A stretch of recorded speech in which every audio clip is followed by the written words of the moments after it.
Kisah sedih seorang gadis miskin yang terpaksa menikah dengan CEO kaya raya demi melunasi hutang orang tuanya. Kehidupannya yang menderita seketika bergelimang harta dan kekuasaan. Namun si gadis harus meninggalkan keluarga dan tinggal bersama seorang pria yang tidak ia cintai dan selalu menyakitinya. Bagaimanakah kelanjutan ceritanya? Langsung saja ke alur filmnya. Gadis cantik ini bernama Byun Jisoo, seorang karyawan di salah satu butik dalam mall SC Group. Hari-harinya yang serba kekurangan mendadak berubah drastis setelah kehadiran pria yang memintanya untuk berpura-pura menjadi putri konglomerat yang baru saja meninggal. Awalnya, kehidupan Jisoo sangatlah miskin dan harus menghabiskan gajinya untuk melunasi hutang ayahnya, termasuk hutang biaya pengobatan rumah sakit hingga hutang biaya modal pada seorang rentenir. Selama di tempat bekerja, ia kerap mendapatkan perlakuan tak menyenangkan dari atasan karena dianggap tak kompeten. Namun, Jisoo tetap bersikap profesional dan tersenyum seolah dunia baik-baik saja. Jisoo sadar diri jika penghasilan orang tuanya sebagai penjual sup ayam tak cukup untuk memenuhi kebutuhan sehari-hari. Demi membayar tagihan yang sudah jatuh tempo, Jisoo bahkan rela mendapatkan hinaan dari teman lamanya ketika acara reuni SMA. 3 temannya yang berasal dari kalangan atas bertaruh di hadapan semua orang dan menantangnya untuk meminum segelas besar berisi anggur dengan imbalan 300.000 won. Namun ternyata Jisoo justru dipermalukan dan hanya diberi uang kepingan 300 sen. Karena terlanjur malu dan terdesak oleh kebutuhan, Jisoo terpaksa mengiyakan ajakan mantan kekasihnya yang bernama Jung Tae untuk berkencan. Bukannya ingin menolong, Jung Tae ternyata ingin memanfaatkannya dan membawa Jisoo ke hotel untuk bermalam dengan imbalan yang besar. Meskipun membutuhkan uang, namun Jisoo masih menjaga harga dirinya. Ia tetap menolaknya dan berjanji akan mengembalikan uang itu secepatnya. Sementara itu di lain tempat, seorang gadis bernama Seo Eun-ha rupanya memiliki wajah yang sama persis dengan Jisoo. Namun nasibnya sangat berbanding terbalik. Eun-ha adalah putri seorang politisi kenamaan. Ayahnya seorang anggota Dewan Parlemen yang akan mencalonkan diri sebagai Presiden Korea. Berbeda dengan Jisoo yang ramah dan ceria, Eun-ha memiliki perangai yang buruk dan sangat angkuh. Eun-ha bahkan tak segan menghina orang lain, yang salah satunya adalah Choi Min-woo, tunangannya sendiri. Tak lama lagi, Eun-ha dan Min-woo akan melangsungkan pernikahan, namun bukan atas dasar cinta, melainkan demi mempertahankan kekuasaan kedua keluarga. Akibat trauma masa lalu pasca kepergian ibunya, Min-woo mengalami gangguan psikologis OCD hingga ia kerap kali berhalusinasi. Eun-ha bahkan menjadikannya alasan sebagai jurus ampuh untuk selalu menjatuhkannya. Ia bahkan terang-terangan mencibirnya sebagai pria tak normal yang tak pernah tergoda akan wanita. Di dalam keluarganya, Min-woo adalah putra yang digadang-gadang akan mewarisi kekayaan SC Group. Demi menjadi yang terdepan, ia selalu berupaya semaksimal mungkin untuk memantaskan diri di hadapan sang ayah. Namun karena kekurangannya itu, Min-woo mendapatkan pertentangan dari kakak tirinya yang bernama Mi-yoon, serta suaminya yang bernama Suk-hun. Keduanya selalu mencari cara agar mencegah Min-woo mendapatkan pengakuan dari presiden direktur. 시와 투자 협약을 협의 중인 걸로 알고 있는데. Di lain sisi, Eun-ha yang tak pernah menyetujui pernikahan ini tak sengaja bertemu dengan Jisoo yang wajahnya benar-benar mirip dengannya. Ia pun merasa khawatir jika hidupnya tak lama lagi setelah melihat kembaran yang tidak sedara. Tak jauh berbeda, Jisoo pun sangat terkejut setelah mengetahui jika ada seseorang yang berwajah persis seperti dirinya. Ia bahkan sempat menanyakan pada ibunya apakah dirinya memiliki saudara kembar yang terpisah, namun sang ibu menyangkalnya. Dalam keadaan mabuk berat dan frustasi setelah adiknya mengaku bahwa berniat merampok demi membayar biaya rumah sakit, Jisoo pun hanya bisa menghabiskan malam dengan minum-minuman hingga ia tergeletak di tepi jalan. Di waktu yang bersamaan, Min-woo yang melihatnya mengira jika Jisoo adalah tunangannya dan langsung membawanya ke kamar hotel. Dalam kondisi setengah sadar, Jisoo tak sengaja memasukkan uang pelunasan dari Jung Tae ke dalam handuk mandi milik Min-woo, sehingga keesokan paginya pun ia merasa kebingungan. Kecerobohan Jisoo benar-benar menimbulkan masalah, padahal keluarganya sudah sangat berharap uang tersebut demi membayar tagihan rumah sakit, sekaligus membayar bunga hutang rentenir. Sementara itu, Eun-ha yang tengah menghadiri undangan makan siang di rumah Min-woo mendapatkan sambutan buruk dari Mi-yeon, calon kakak iparnya. Sedari awal, ia sangat membenci Eun-ha lantaran suaminya selalu memuji gadis itu di hadapannya. Selama ini, rumah tangganya memang terasa dingin karena Suk-hun bahkan tak pernah mencintainya. Karena merasa tak nyaman bersama keluarga calon suaminya itu, Eun-ha mulai berulah dan melontarkan kalimat yang menyakitkan bagi Min-woo dan menyebut ibunya sebagai istri simpanan Presiden Choi. Eun-ha bahkan berkata jika nantinya akan tetap berkencan dengan kekasihnya, tak peduli meskipun ia telah menjadi istri dari Min-woo. Tak lama setelah pertikaian di antara keduanya, tiba-tiba Eun-ha ditemukan tenggelam di dalam kolam, sementara Min-woo hanya terkejut tanpa berani menolong. Terlebih, ia mengalami fobia air. Suk-hun yang panik langsung bergerak cepat menolongnya dan tak peduli sekalipun istrinya merasa sangat cemburu. Pasca tenggelam cukup lama tanpa ada yang menolong, Eun-ha mengalami kemunduran organ vital hingga harus menjalani masa kritis di rumah sakit. Sukhun yang selalu berada di sisinya benar-benar dibuat cemas, terlebih setelah ia mendengar kabar jika kedua orang tua Eunha tak lama lagi akan mendarat di Korea. 방금 한 얘기 Sukhun dan Eunha ternyata selama ini menjalin hubungan istimewa di belakang Mion, dan bahkan ia mengendalikan rencana pernikahan adik iparnya demi bisa tetap berdekatan dengan gadis yang ia cintai. Mengetahui kondisi Eunha yang sangat tidak memungkinkan untuk bertahan, Sukhun berusaha mencari cara agar Minwoo tetap berada dalam genggamannya. Ia pun mengingat ucapan Eunha bahwa ada salah seorang pegawai di mall yang berwajah mirip dengan dirinya dan meminta Sukhun mencari cara agar berpura-pura menikah dengan Minwoo, si calon pewaris perusahaan. Tak butuh waktu lama, Sukhun berhasil menyelidiki semua latar belakang Jisuk, dan bahkan ia berhasil menemukan uang yang tertinggal di dalam handuk Minwoo dan menjadikannya sebagai alat untuk memancing keberadaan gadis itu. Sukhun mencari cara untuk menghalangi Minwoo agar ia tak tahu mengenai wajah gadis yang sangat mirip dengan Eunha. Di waktu yang bersamaan, Jisuk berusaha keras menghubungi nomor telepon Minwoo untuk mengambil kembali uangnya. Keduanya pun sepakat bertemu di sebuah mall, lantaran Minwoo mengira jika Jisuk adalah paparazzi yang mencari keuntungan darinya karena ia kedapatan check-in di hotel bersama Eunha. Minwoo dan Jisuk memang belum sempat saling bertatap muka secara langsung karena Minwoo saat itu terburu-buru mengejar seorang wanita yang sangat mirip dengan ibunya. Wanita itu rupanya menggunakan kalung liontin langka milik mendiang sang ibu. Saat melihat Minwoo keluar dari mall, Jisuk langsung membuntutinya dengan menumpang taksi. Dari arah belakang, ternyata Sukhun turut mengejarnya hingga Minwoo mengalami kecelakaan. Gadis itu sempat menyelamatkan Minwoo dan membawanya ke rumah sakit. Ia juga menghadiahkan sebuah permen dan sepucuk surat sebelum pergi meninggalkan Minwoo. Begitu melihat wajah Jisuk di rumah sakit, Sukhun langsung memberinya penawaran bahwa ia harus berpura-pura menjadi seorang putri konglomerat. Sebagai imbalannya, Sukhun akan melunasi seluruh hutang Jisuk dan menjamin kelayakan hidup keluarganya. Alih-alih menanggapinya, Jisuk tak menghiraukan sama sekali dan berlalu meninggalkannya untuk menemui rentenir setelah rumahnya diobrak-abrik karena keluarganya tak mampu membayar angsuran. Jisuk tak ingin menambah lagi beban pikiran dengan berbohong karena hal itu akan sangat beresiko. Terlebih ia juga tahu jika Eunha adalah putri kedua Dewan Parlemen. 근데 행복하니까 빚은 어떻게 갚을 겁니까?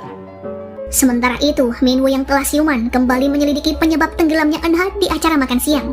Pasca kejadian, ia tak ingat apapun karena benar-benar syok dan mulai mencari bukti kronologisnya di kamera CCTV. Namun ternyata rekaman kamera pengawas sengaja disabotase demi menghilangkan barang bukti. Merasa tak tenang dan bersalah atas kondisi Eunha yang kritis, Minwoo mengalami gangguan kecemasan hingga ia harus menelan obat penenang secara sembarangan. Ia tak dapat tidur dengan nyenyak hingga harus menjalani hipnoterapi demi mengingat kembali kejadian tersebut. Dalam alam bawah sadarnya, Minwoo mengingat bahwa saat itu ia benar-benar emosi pada Eunha dan secara impulsif mendorongnya hingga gadis itu tersungkur. Minwoo bahkan menjerat lehernya dengan tali tas selempang milik tunangannya hingga Eunha mengalami sesak napas dan akhirnya terpeleset ke kolam renang. Di lain sisi, Jisuk yang baru saja membayar angsuran hutangnya pada rentenir tiba-tiba harus dijadikan sandera lantaran ia tak sengaja menjadi saksi kasus penganiayaan seorang nasabah yang terlibat pertengkaran dengan bos rentenir. Gadis itu pun diborgol dan dibawa oleh para rentenir ke tempat nan jauh karena mereka mengira jika nasabah tersebut telah meninggal. Demi menghilangkan bukti, mereka bahkan bersiap membuang tubuh pria itu ke laut. Namun ternyata, pria itu masih hidup hingga membuat fokus ketiga preman terpecah dan berhenti di tengah jalan. Saat preman lengah, Jisuk memanfaatkan situasi itu untuk kabur dan mempercepat laju mobilnya. Namun, salah seorang preman berhasil mengejarnya dan membuatnya kehilangan kendali hingga menerobos bahu jalan. Akibatnya, mobil yang dikemudikan Jisuk terguling ke sisi jurang. Pada saat mencekam seperti ini, di ambang kematian, Sukhun tiba-tiba menelpon Jisuk dan mengancamnya dengan sebuah penawaran. Ternyata, sedari awal ia telah membuntuti Jisuk saat rentenir membawanya. Ia mencari kesempatan bernegosiasi di saat terhimpit agar gadis itu bersedia menuruti kemauannya. 생각해봤습니까? 내 제안. Sebelum mobil terjatuh ke laut, Jisuk menyampaikan pesan pada keluarganya seolah-olah Jisuk akan mengakhiri hidup di detik ini juga.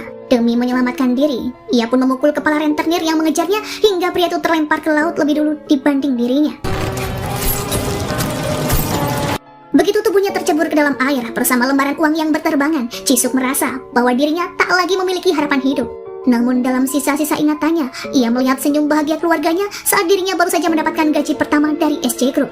Sebagai anak sulung, Jisuk adalah tulang punggung yang benar-benar diandalkan keluarganya. Meskipun hidup begitu miskin, namun nyawanya sungguh berharga bagi orang-orang tercinta. Selama ini, gajinya habis untuk membayar hutang hingga merasa menyesal jika hidupnya harus berakhir tanpa pernah mengajak keluarganya berlibur ke Pulau Jeju.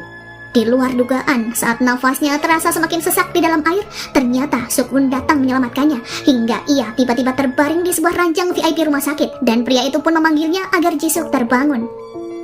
일어나. Jisuk yang keadaannya membaik pasca kecelakaan, kini bisa mendengar dengan jelas suara Sukun yang memanggilnya. Pria itu ingin dirinya menuliskan sebuah wasiat dalam secari kertas, seolah-olah bahwa ia sengaja mengakhiri hidup agar terlepas dari jeratan hutang ayahnya. Ia tak dapat mengelak dari perintah Sukun, lantaran pria itu mengancam akan membongkar perbuatan Jisuk, bahwa gadis itu sengaja melenyapkan salah satu rentenir yang mengejarnya. Jisuk diminta untuk berpura-pura sebagai Eunha yang menderita amnesia pasca terbentur di ujung kolam, agar Minwoo tidak menginterogasi dan menyudutkannya. 변지숙이 아니라 서운해요.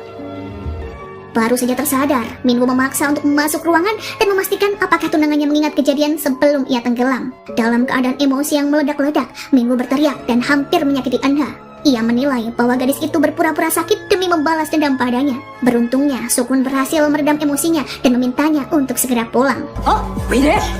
나야. Sukun mulai bergerak menyusun rencana jahatnya. Ia dan asistennya adalah orang yang mengetahui jika Nona Eunha telah tiada. Asistennya yang bernama Byul Tae bersiap mengambil jasad Eunha lalu menceburkannya ke dalam laut sebagai bentuk penyamaran untuk menipu polisi dan keluarga Jisuk bahwa gadis itu telah tiada akibat pundir.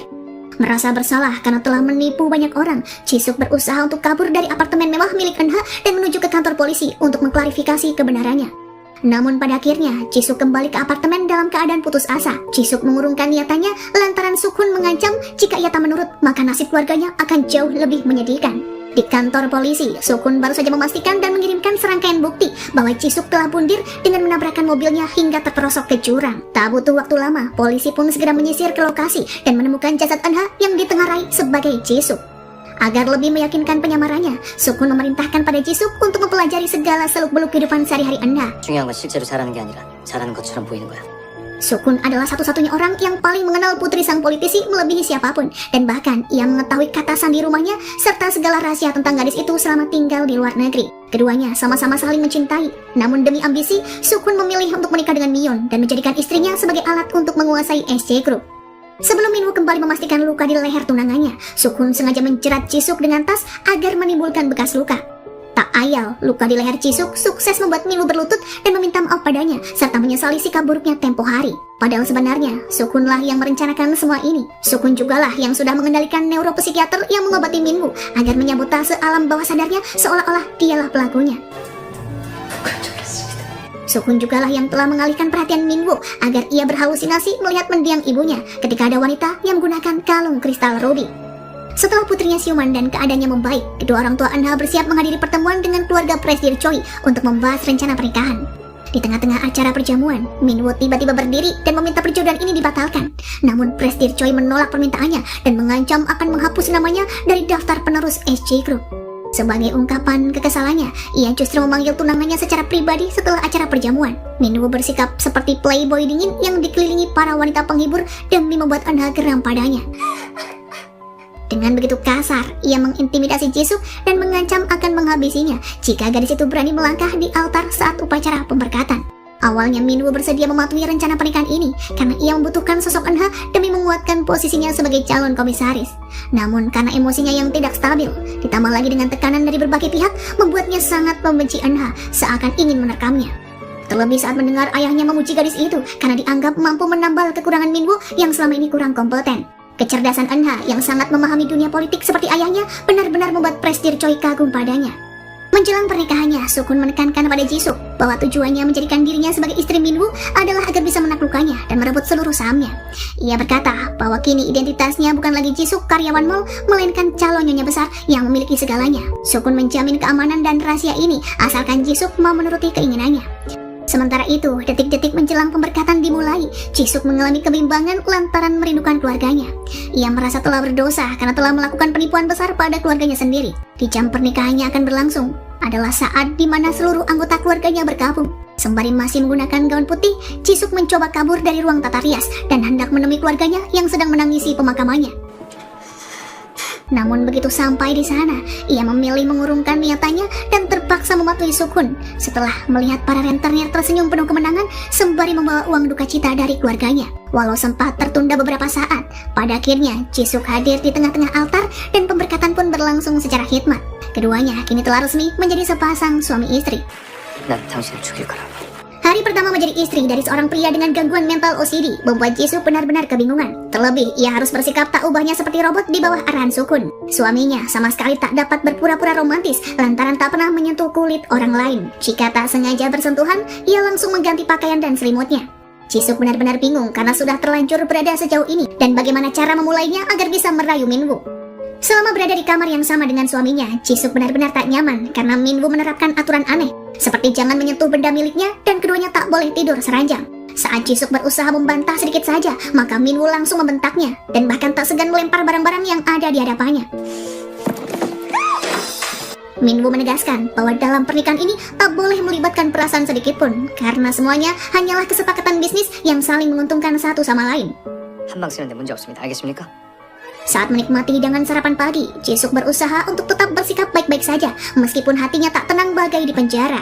Pagi ini, ayah memerintahkan padanya untuk mulai bekerja di galeri seni bersama ibu mertua dan kakak Mion. Jisoo yang semula bekerja sebagai karyawan mall berusaha menghindar karena ia ketar-ketir jika teman sesama karyawan akan mengenalinya. Meski sebenarnya mereka terheran, namun para karyawan telah mengetahui jika menantu Prestige Choi berwajah yang mirip seperti Jisoo. Sambutan Jisoo yang ramah dan tulus pada nyonya investor menuai banyak pujian, tak terkecuali dari ayah. Namun Minwoo tetap saja mencibirnya karena menganggap setiap perbuatan istrinya adalah topeng politik demi penceritaan belaka. 어른들한테 잘하는 그런 성격이냐고요?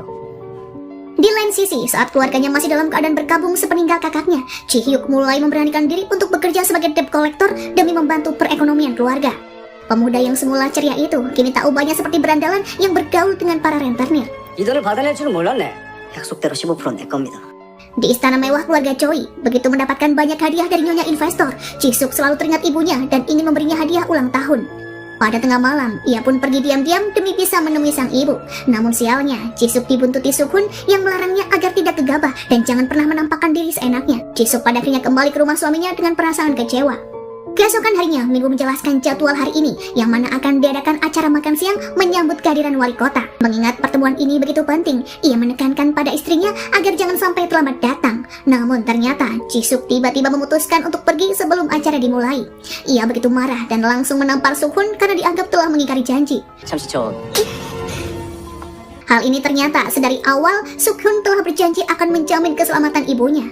Namun kini, ibunya justru menghilang dari rumah selama berhari-hari. Tanpa pikir panjang, Jisoo langsung mengemudikan mobilnya secara ugal-ugalan demi mencari keberadaan ibunya. Hal itu pun membuat Sukun murka karena gadis itu bertindak di luar perintah. Sementara itu, Minwoo yang mencoba mencari tahu, turut membuntuti dan mencegahnya agar bisa tetap menghadiri acara.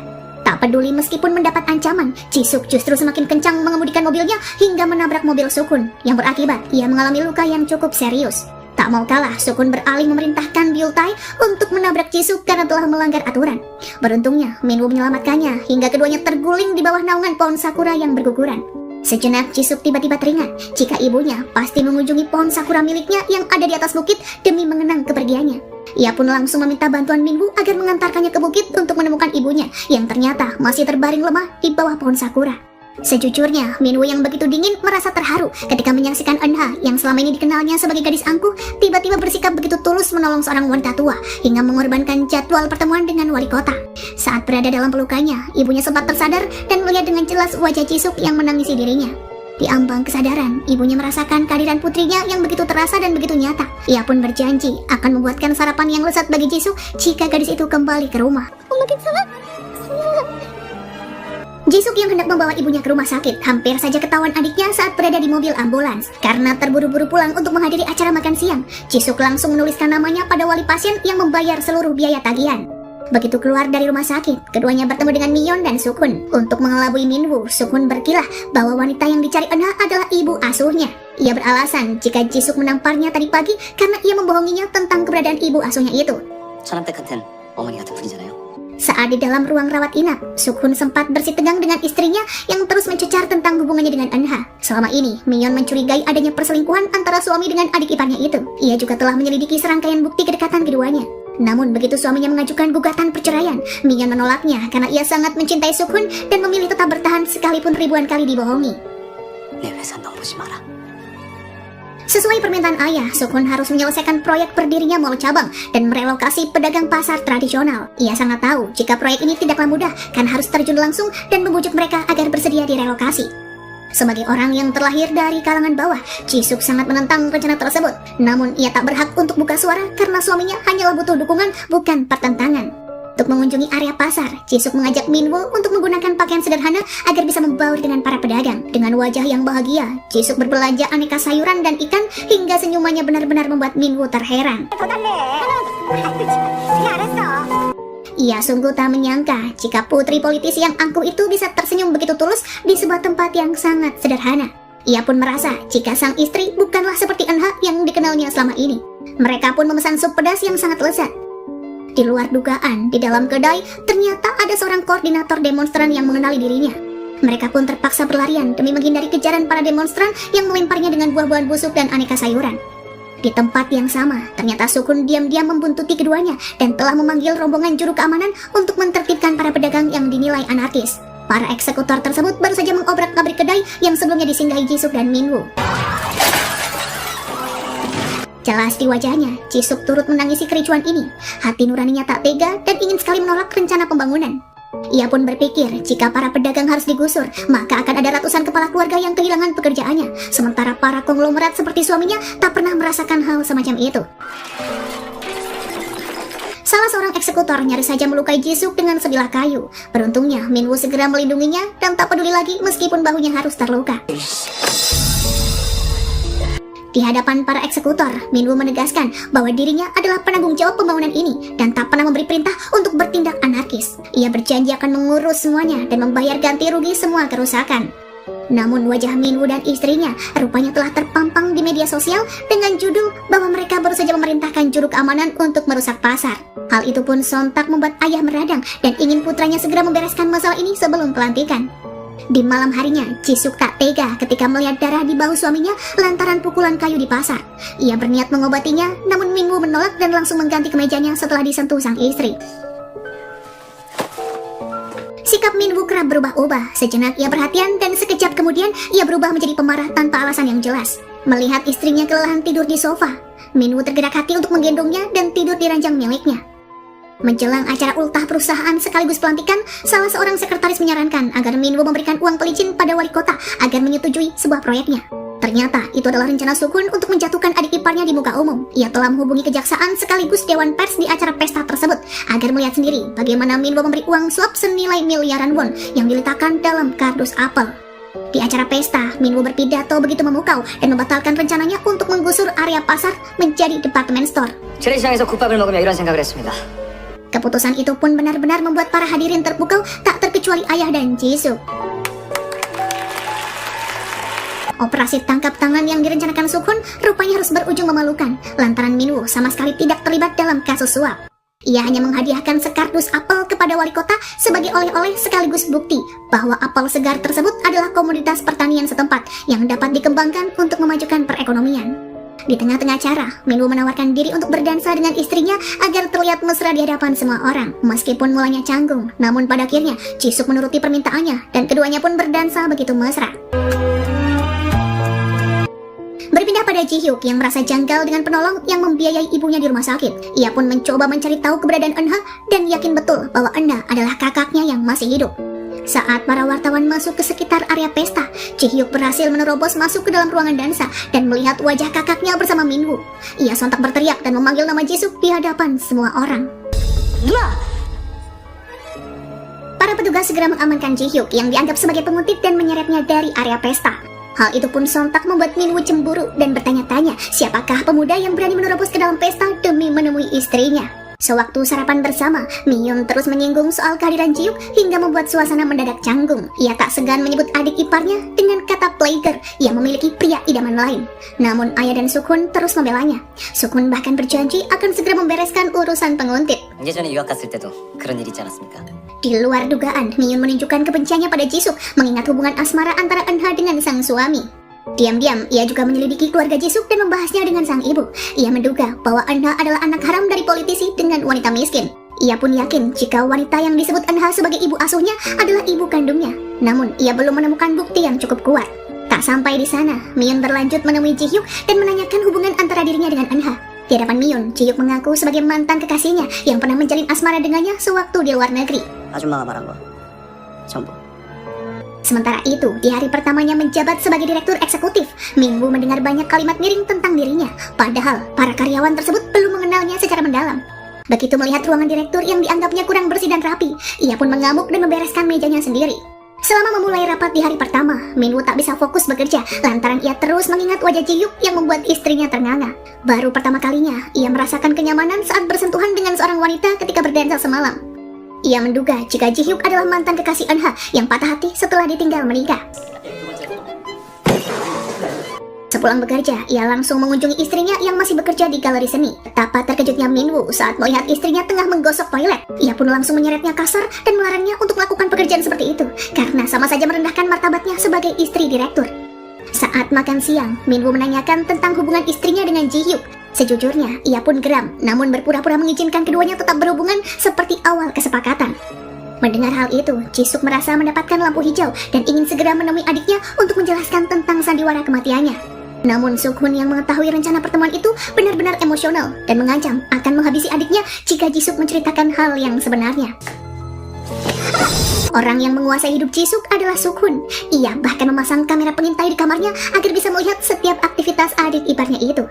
Jisuk yang tak berdaya kini terpaksa bersandiwara di hadapan adiknya bahwa ia adalah putri konglomerat yang tidak mengenal Ji-hyuk. Ia juga memberikan bukti bahwa ada pegawai butik yang sangat mirip dengannya. Dalam derai air mata, ia memberikan sebuah cek senilai 5 juta won pada Ji-hyuk.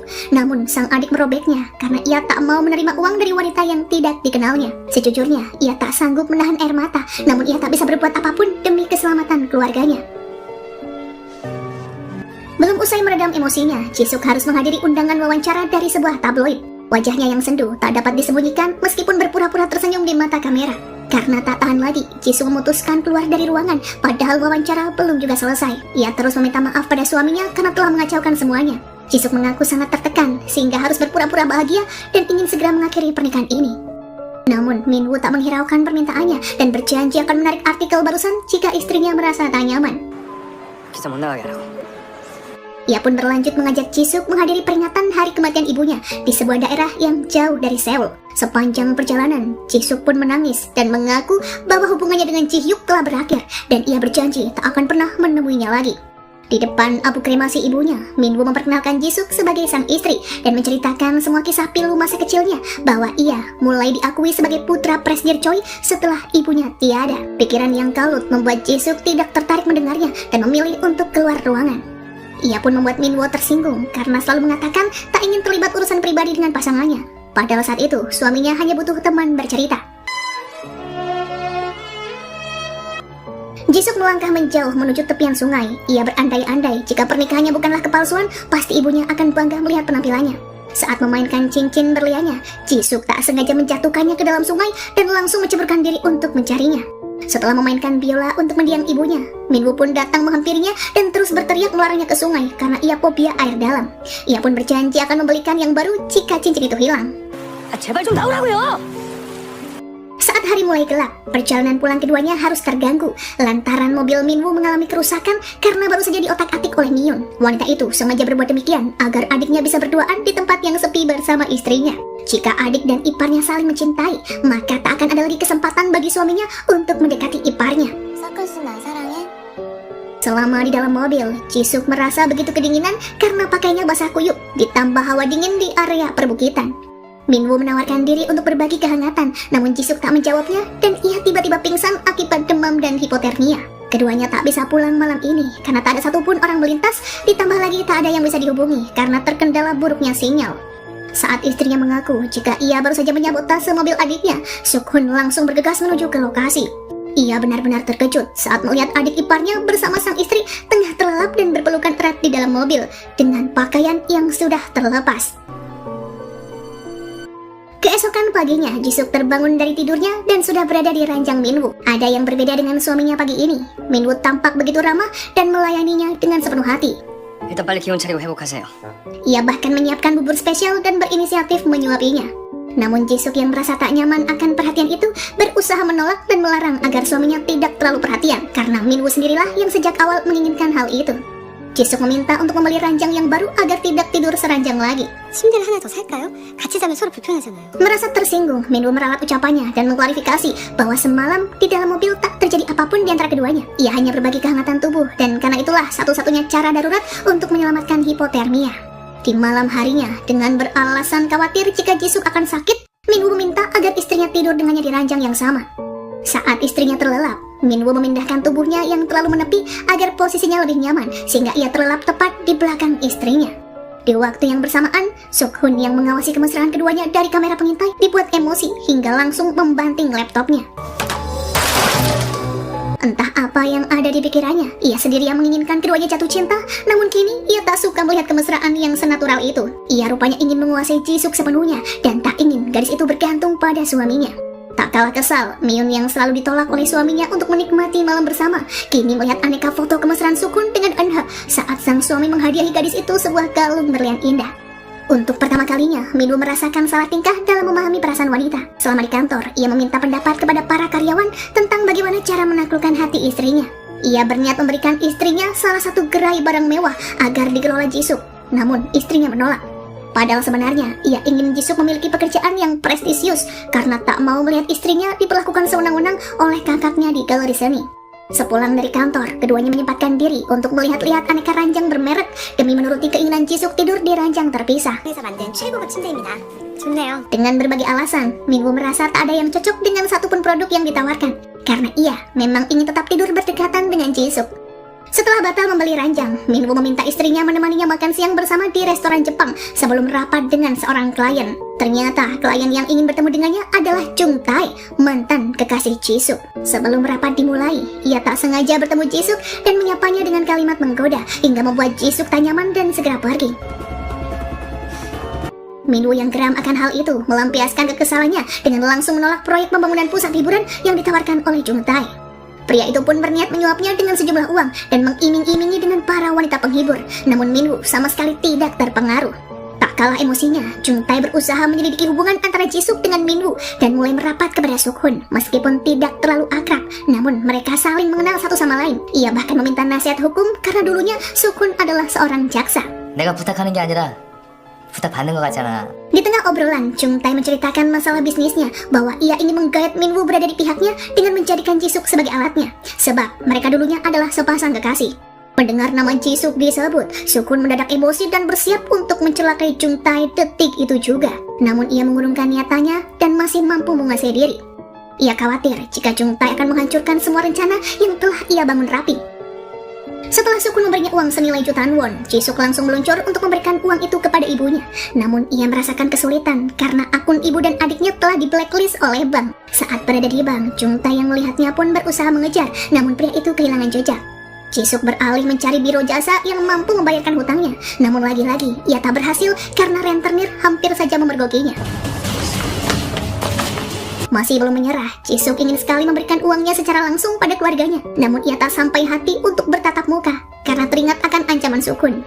Saat ibu mengenali wajahnya sekilas dan berusaha memanggil, Jisuk hanya bisa berlari sejauh mungkin hingga sang ibu terpeleset saat akan mengejarnya.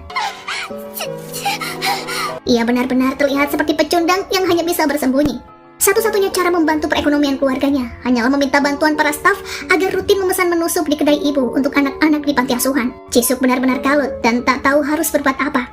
Saat suaminya baru pulang bekerja, Jisuk meminta Minwoo menemaninya minum anggur. Di sela-sela percakapan, Minwoo menanyakan tentang hubungannya dengan Jung Tae. Ia tak habis pikir mengapa istrinya dikelilingi oleh banyak pria, sementara dirinya baru saja menjatuhkan hatinya untuk pertama kali. 모른 척하려고 했는데 이렇게 티를 내니까. Minwoo merasa cemburu dan marah saat melihat istrinya didekati pria lain dan selalu merasa khawatir jika Jisuk sakit seperti kemarin. Berusaha mengelak, Jisuk beralasan bahwa Minwoo tak berhak mencampuri urusan pribadinya. Ia hanya ingin Minwoo menemaninya minum dan tak keberatan mendengarnya menangis dalam keadaan mabuk. Dengan penuh ketulusan, Minwoo langsung memeluknya dan menawarkan bahunya sebagai tempat untuk Jisuk meluapkan keluh kesah. Ia mengungkapkan bahwa ia telah jatuh hati padanya dan langsung mengecup bibir Jisuk. Tanpa disangka, Jisuk segera mendorong tubuh Minwoo hingga ia tersinggung karena merasa ditolak. Saat Jisuk hampir saja mengungkapkan identitas aslinya, Suk-hun tiba-tiba datang untuk mencegahnya. Suk-hun tiba-tiba datang menyela dan mengabarkan bahwa ibu asuh Eunha sedang berada di rumah sakit dalam keadaan kritis, dan ia pun harus segera mengajaknya pergi ke sana. 그게 무슨 말이에요? 일단 나하고 병원부터 가자. Merasa diabaikan, Minwoo bersikeras untuk ikut karena ia berhak mengawal istrinya kemanapun ia pergi. Namun Suk-hun mencegahnya karena adik iparnya itu mabuk berat dan tidak seharusnya mengemudi. Mobil yang dikendari Sukun melaju dengan kecepatan tinggi yang ternyata tidak mengarah ke rumah sakit melainkan ke tepian sungai Han. Ia memperingatkan pada Jisuk bahwa jangan sampai membocorkan kebohongan pada suaminya karena itu sama artinya dengan bundir. 혼자서 해결할 수 있을 거라고 생각해?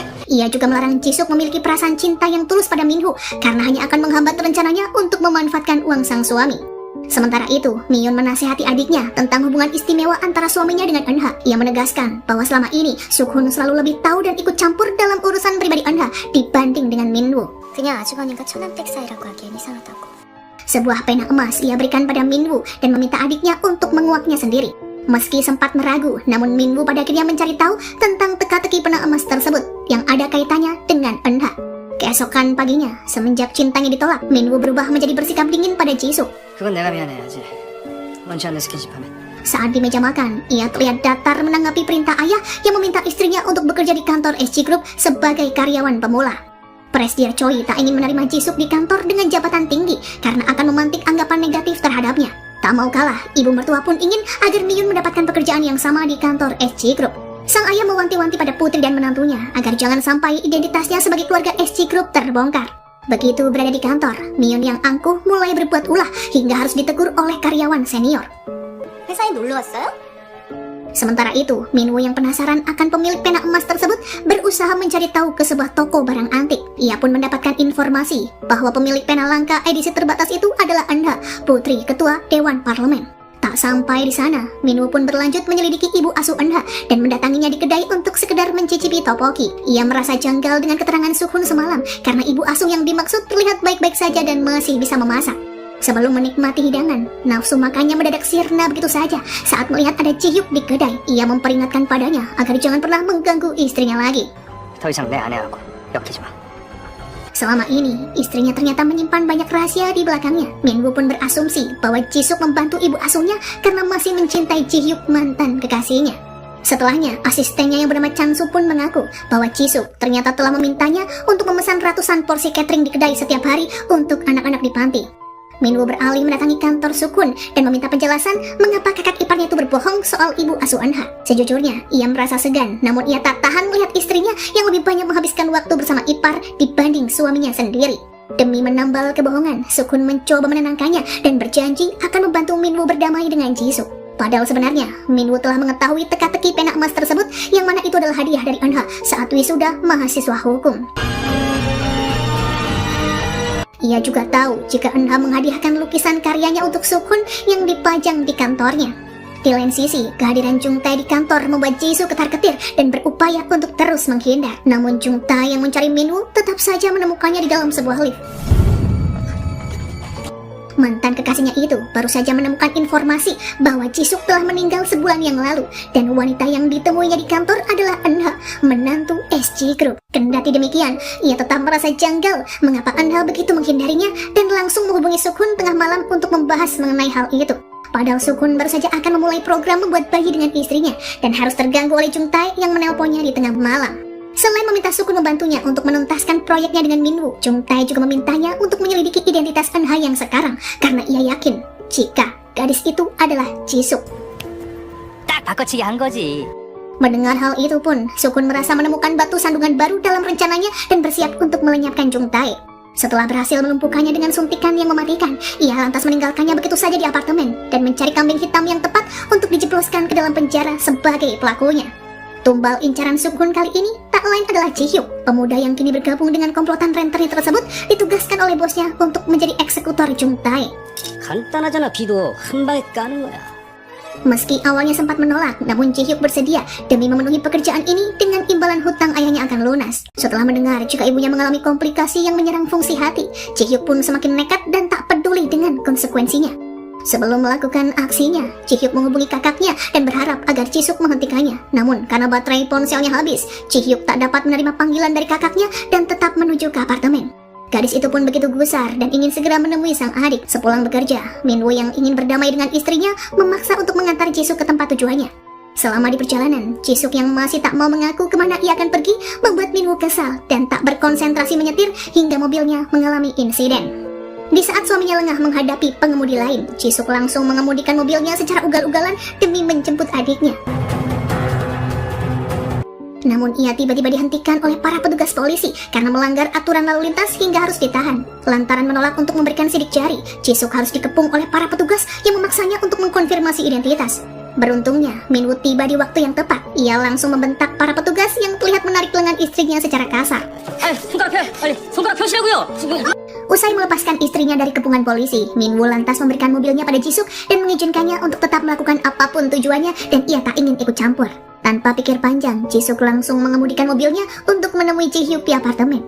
Sementara itu, Ji-hyuk yang berhasil masuk ke dalam apartemen Jung-tae tiba-tiba mengurungkan niatannya untuk menyuntikkan racun seperti yang diperintahkan oleh bosnya. Ia gemetar begitu teringat kedua orang tuanya dan tak akan pernah melakukan hal keji semacam itu.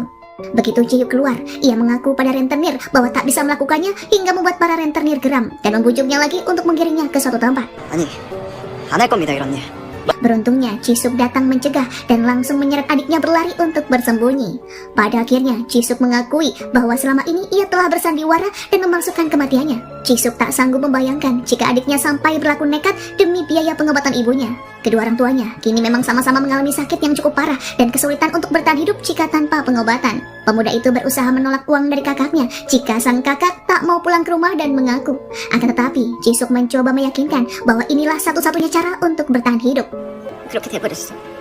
Selama di kantor SJ Group, para karyawan yang belum mengetahui identitas Eunha dan Mion mulai menggosip dan menerka-nerka bahwasanya Direktur Minwoo terlibat cinta segitiga dengan dua karyawan baru. Salah seorang karyawan bahkan memperingatkan pada Jisuk bahwa jangan terlalu berharap jika Direktur menyukainya karena ia hanya karyawan biasa. Melihat kegundahan di wajah sang istri, Minwoo terang-terangan mengajaknya makan siang dan berjalan-jalan di area taman. Ia berjanji akan terus memahami perasaan Eunha meskipun istrinya terus saja menyembunyikan rahasia darinya. 그런 사람일지도. Keduanya tak sengaja bertemu para rentenir yang diam-diam kembali mengusik Jisuk. Karena kejadian semalam, rentenir mulai memerasnya agar membayar uang senilai 300 juta won. Karena jika tidak, maka nyawa sang adik akan menjadi taruhannya. Rentenir juga mengancam akan membongkar identitas Jisuk di hadapan suaminya jika ia tak segera membayar uang itu. 인사도 안 하고 그냥 가고, 섭섭한데.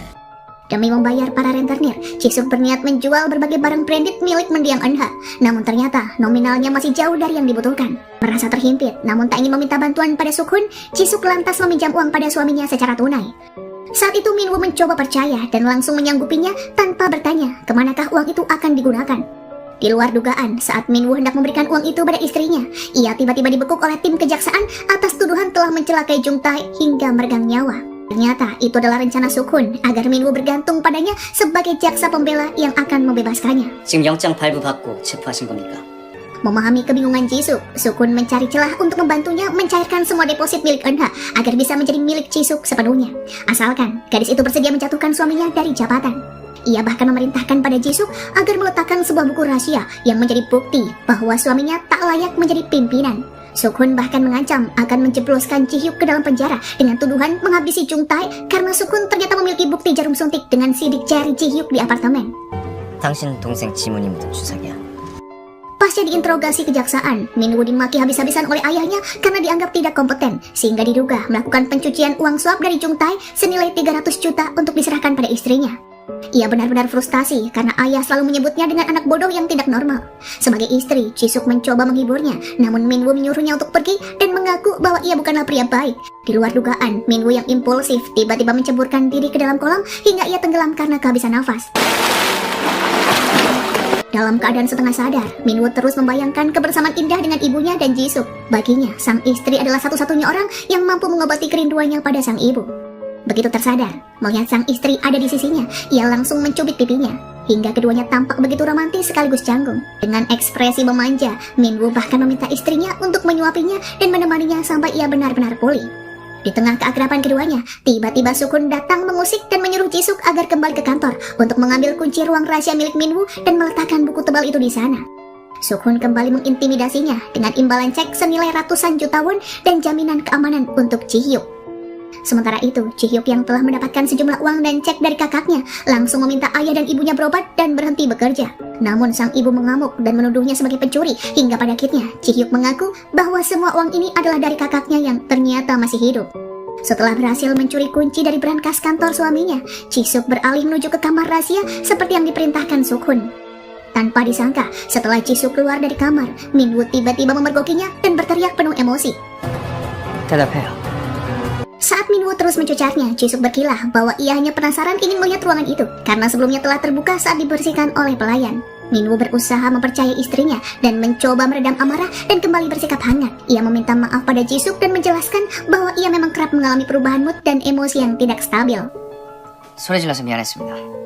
Semenjak Jisuk mengalami hipotermia, Minwoo kini memilih mengalah tidur di sofa dan membiarkan istrinya tidur di ranjang. Di tengah lelapnya, Minwoo mengalami mimpi buruk hingga saat terbangun, ia tak sengaja menyenggol lampu keramik hingga suaranya begitu gaduh dan membangunkan seisi rumah. Ayah dan anggota keluarga lainnya bahkan mengira jika skizofrenia yang diderita oleh Minwoo kini kambuh hingga ia bisa saja menyakiti orang di sekitarnya. Namun Jisuk berhasil meyakinkan seluruh anggota keluarga bahwa sang suami hanya panik saat melihat laba-laba di kamarnya. Keesokan harinya di kantor SC Group, para karyawan menyebar berita bahwa Minwoo adalah penderita skizofrenia sekaligus OCD. Ia diangkat sebagai direktur eksekutif bukan karena kredibilitasnya, melainkan karena ia adalah putra presiden direktur. Tuduhan itu pun membuat Minwoo overthinking hingga kepalanya terasa berat dan hampir saja pingsan. Beruntungnya, Jisuk datang di waktu yang tepat. Ia berusaha menghibur suaminya dan mengajaknya makan siang. Sikap Jisuk yang ramah dan perhatian membuat Minwoo merasa terhina. Ia tak ingin Jisuk menganggapnya sebagai pasien gangguan mental yang patut dikasihani. 그런데 방법은 모르겠고. Namun Jisuk berhasil meyakinkannya bahwa sikapnya bukan karena kasihan, melainkan bentuk perhatian dari seorang istri terhadap suaminya. Di tengah-tengah obrolan keduanya, Minwoo dikejutkan dengan berita bahwa penyidik kejaksaan datang menggeledah kediaman keluarga Choi demi menemukan bukti keterkaitan antara Minwoo dengan kematian Jung Tae. Tentu saja, ini semua telah direncanakan oleh Suk-hun. Setelah menyisir seisi rumah, pihak penyidik tidak menemukan bukti keterkaitan antara Minwoo dengan Jung Tae. Namun mereka menemukan obat penenang dalam buku tebal di ruang rahasia Minwoo. Melihat adik iparnya terpojok, Suk-hun tersenyum penuh kemenangan hingga membuat Miyun kecewa padanya. Ia berada di ambang keraguan antara membela adiknya ataukah mendukung rencana jahat sang suami. Ia merasa senang jika saham Minwoo dialihkan padanya, namun Miyun khawatir jika Suk-hun akan mencampakkannya setelah tujuannya tercapai. 그래서 곰곰이 봤지? Berita kasus suap dan penyakit mental Minwoo langsung mencuat hingga membuat saham SC Group menurun drastis. Para dewan direksi berencana mengadakan pertemuan dewan darurat demi membahas rencana pemaksulan Minwoo dari jabatannya. Minwoo merasa kecewa dan frustasi karena istri yang sangat ia percaya ternyata bersengkongkol dengan kakak ipar untuk mengkhianatinya. Dalam diamnya, Jisuk seolah mengakui bahwa dirinya lah yang telah meletakkan obat itu di dalam kamar rahasianya. Sembari menangis, Minwoo berkendara dengan kecepatan tinggi tanpa tujuan yang jelas dan berputar-putar di jalanan yang sepi hingga polisi datang memperingatkannya. Sementara itu, Ji-hyuk kembali meyakinkan kedua orang tuanya bahwa uang yang didapatkannya selama ini adalah dari kakaknya sewaktu masih hidup. Ia memperoleh uang asuransi jiwa dari perusahaan SC Group tempat kakaknya bekerja. Ibu menangis dan tak sampai hati menggunakan uang milik putrinya yang telah meninggal. 어떻게 이걸 써? Di lain sisi, para rentenir yang masih belum puas memeras Jisuk kini mulai berani mendatangi kantor SC Group. Bos rentenir bahkan nyaris menabrak Jisuk di halaman kantor, hingga gadis itu pun menyanggupi uang tutup mulut senilai 500 juta won asalkan adiknya aman dan mereka tak mengadu ke suaminya. Rapat dewan direksi pun akan dimulai. Hadirin akan dimintai pendapat apakah tetap menjadikan Minwoo sebagai direktur atau mengirimkannya ke rumah sakit jiwa. Pasca digeledah penyidik, Jisuk diminta Suk-hun tetap berada di pihaknya agar mengirim Minwoo menjalani pengobatan. Sebagai imbalannya, jika Minwoo dirawat di rehabilitasi, maka sahamnya akan jatuh ke tangan Jisuk sepenuhnya dan Suk-hun lah yang akan mengelola. 당신도 계획이란 걸 세우겠단 말이야. Namun alih-alih menuruti perintah Suk-hun, Jisuk memilih berada dalam keyakinannya sendiri. Ia mencari cara mengalahkan Suk-hun dengan mendatangi apartemen Jung Tae untuk menemukan bukti bahwa dialah pelakunya. Terlihat Jisuk benar-benar muak pada Suk-hun yang begitu kejam. Setelah melihat keakraban antara kakak iparnya itu dengan neuropsikiater yang menangani suaminya, ia yakin jika Suk-hun telah memanipulasi resep obat dan juga mengendalikan sang dokter. Sebelum rapat dimulai, Minwoo mengambil sampel rambut yang terjatuh di lantai kantornya demi membuktikan bahwa istrinya lah yang telah meletakkan obat penenang itu di kamarnya atas suruhan Suk-hun. Ia bahkan telah mendapatkan hasil tes DNA dari sidik jari Jisuk, namun tak sempat membukanya. Sementara itu, Miyun yang merasa gusar menjelang polling pemungutan suara terus mendesak agar Jisuk bertindak melindungi adiknya dari pemecatan ini. Selama ini, meski terlihat begitu dingin dan tidak akur, namun Miyun tetap peduli dan tak ingin adiknya disingkirkan. Para staf yang gelisah pun berkumpul di luar ruangan. Mereka ingin sekali mendukung Minwoo, namun tak tahu harus berbuat apa. 본부장님, 우리 얼굴 보면 더 화가 나지 않을까? Di dalam ruangan, Suk-hun menyampaikan pendapatnya bahwa Minwoo tidak terlibat dalam kematian Jung Tae. Namun ia tak layak menjadi pemimpin sebab harus menjalani pengobatan. Anggota lainnya pun sepakat untuk membawa Minwoo ke rehabilitasi karena kepemimpinannya dianggap tidak sah. Alih-alih mendukung, ayah yang turut hadir justru menyerahkan keputusan sepenuhnya pada para pemegang saham. Terlebih, ulah putranya telah merugikan pihak perusahaan. Pada pidatonya, ayah bahkan menyebut Minwoo dengan sebutan bocah bodoh yang tidak kompeten. Tak sanggup lagi mendengar suaminya dihina berbagai pihak, Jisuk langsung memasuki ruangan dan memperkenalkan diri sebagai istri Minwoo, sekaligus sebagai pemegang saham 5% dari SC Group. Sontak hal itu pun membuat Minwoo ternganga melihat keberanian sang istri. Di hadapan Dewan Direksi, Jisuk mengakui bahwa obat penenang itu adalah miliknya. Ia menunjukkan bukti catatan medis bahwa sebelumnya Eunha mengalami depresi semenjak belajar di luar negeri. Keterangannya barusan mampu menguatkan posisi suaminya tetap menjadi direktur. Hal itu tentu saja membuat Suk-hun meradang. Alih-alih bahagia, Minwoo justru tersinggung atas pembelaan itu hingga keduanya sempat cekcok. Namun pada akhirnya Minwoo meralatnya dan meminta maaf. 잘못한 게 있으면 안 그랬을 거란 말이 뭔지. Semenjak para karyawan tahu jika Jisuk adalah istri sang direktur, kini ia pun mendapatkan perlakuan istimewa dari staf lain hingga membuatnya sungkan dan ingin diperlakukan seperti sebelumnya. Demi membantu suaminya bekerja, Jisuk memilih terjun langsung ke Mall SC dan berusaha mensejahterakan karyawan dengan memberinya berbagai fasilitas seperti makan siang bergizi hingga alat pijat modern. Jisuk yang ingin melawan Suk-hun lantas mendatangi apartemen Jung-tae dan berhasil menemukan arloji yang ternyata adalah kamera pengintai. Di dalamnya terdapat sebuah video saat Suk-hun menghabisi nyawa Jung-tae. Dengan ancaman akan menyebarkan video tersebut, Jisuk berhasil menekan Suk-hun agar mencairkan semua deposit milik Eunha dan memintanya untuk berhenti mengganggu suaminya. Ia juga tak akan tinggal diam jika keluarganya terus diganggu. Jisuk lantas memberikan arloji itu dan meminta Suk-hun menyembunyikannya dengan aman. 그럼 이 모든 거짓말도 끝이 나겠죠. Setelah mendapatkan uang senilai 500 juta won dari rekening Eunha, Jisuk lalu membayar para rentenir sekaligus mengancam jika mereka terus memerasnya, maka Jisuk akan berbuat nekat karena dirinya bukan lagi gadis polos, melainkan wanita ambisius yang punya kuasa. Dengan gertakannya, pada akhirnya para rentenir bersedia bertekuk lutut di hadapan keluarganya dan berjanji tak akan mengganggu mereka lagi. 사죄드립니다. 용서해 주십시오. Karena tindakan kakak iparnya yang telah melampaui batas, Minwoo mendatanginya dan menegaskan bahwa ia tak akan tinggal diam jika sang kakak bertindak lebih jauh, apalagi melibatkan istrinya. Sementara itu, Mion yang terus menaruh curiga pada suaminya, rupanya berhasil mengambil jam tangan penyadap yang diberikan Jisuk pada suaminya saat terjadi kegaduhan di kantor. Merasa tersudut dan takut ketahuan, Suk-hun berusaha merebutnya dan bernegosiasi dengan sang istri.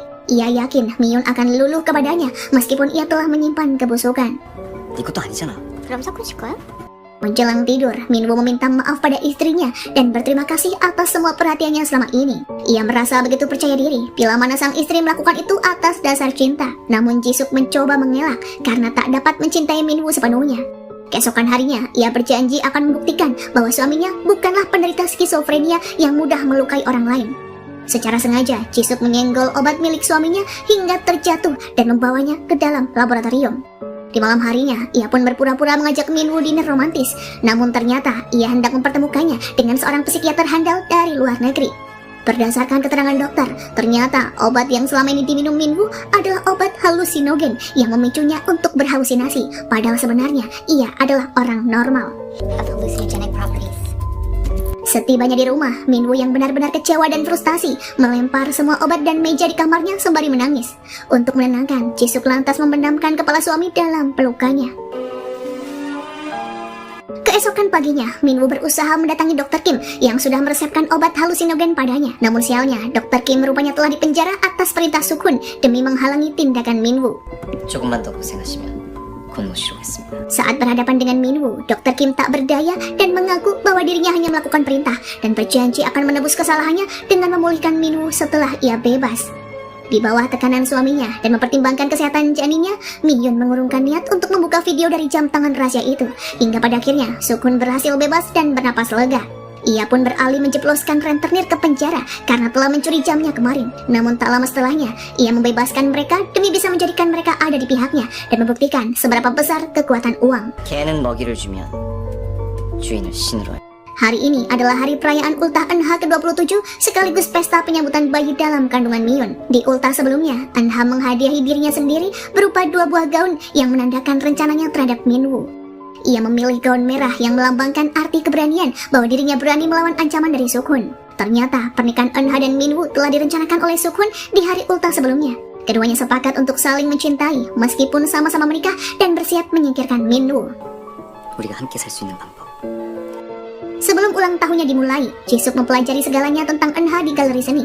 Ia menemukan sebuah buku diary berisi rencana Eunha melenyapkan Minwoo beberapa bulan setelah menikah demi merebut semua sahamnya. Ia pun menemukan sejumlah kenangan bahwa ternyata mendiang Eunha dan Sukhun adalah sepasang kekasih.